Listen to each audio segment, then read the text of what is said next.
Walang nakikitang problema ang Malacanang sakaling nais si dating ako Bicol Party List Representative Zaldico na makipagdialogo sa Office of the Ombudsman. Ayon kay Palace Press Officer Undersecretary Claire Castro, bukas sila sa ideyang ito para malaman ang buong katotohanan.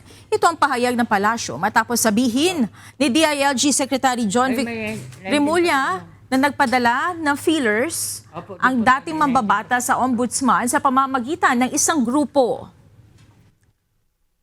At ang sabi naman din po, even before ng ombudsman na ang lahat ng proteksyon na kailangan niya ay ibibigay.